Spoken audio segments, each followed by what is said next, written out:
আসসালামু আলাইকুম everyone, welcome জানাচ্ছি সবাইকে আমার নিউ ভিডিওতে। এটা হচ্ছে আমার ফার্স্ট ব্লগ ভিডিও। আজকে রেজাল্টের পর শেষ দিনের জন্য কলেজে যাচ্ছি। তো বাসা থেকে বের হয়ে আমাদের স্কুলের সামনে দাঁড়ালাম।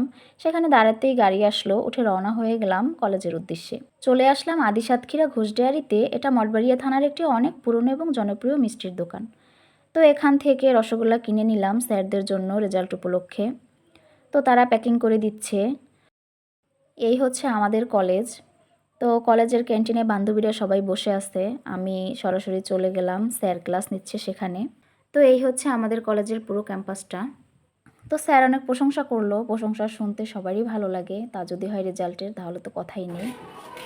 গান রয়েছে আমাদের তোমাদের একমাত্র স্যার বড় বোন এবং ভালো স্টুডেন্ট। হ্যাঁ, ভালো স্টুডেন্ট, স্যার ম্যামদের কথা শুনে কলেজের সম্মান বজায় রাখছে এবং প্রচুর পড়াশোনা করছে এবং স্যার ম্যামদের কাছ থেকে কীভাবে আদায় করতে হয় সেটাও জানে। এই সেই গান যে প্লাস পাইছে একমাত্র সেন্টার মধ্যে একমাত্র যে প্লাস খুব মিষ্টি মেয়ে, খুব ভালো রেজাল্ট দিচ্ছে।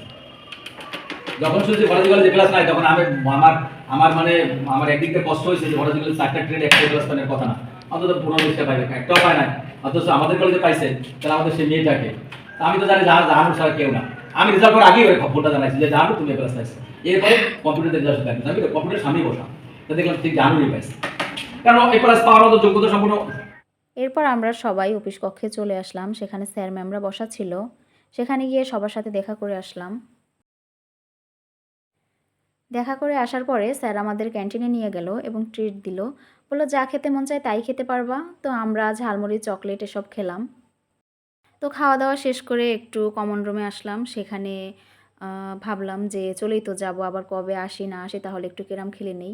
তো ক্যারাম খেলতে গিয়ে সেখানে খেলার থেকে দুষ্টুমিটাই বেশি হচ্ছিল। এই হলো মহিউদ্দিন আহমেদ, যিনি এই মহিলা কলেজের উদ্ভাবক। তিনি 1952 সালের ভাষা আন্দোলনে বঙ্গবন্ধু শেখ মুজিবুরের সাথে কারাগারে ছিলেন। ইতিহাস পড়ে যেটা জানলাম, বাট এখন বৈষম্য বিরোধী কোটা আন্দোলনের পর সব কিছু এলোমেলো হয়ে গেছে। তো একটু শহীদ মিনারের কাছে গেলাম, ওইখানে পুকুরের ঘাটে বসে অনেক মজা করেছি একসময়। সিজন ওয়াইজ আমজামরুল পেরে খেতাম সবাই।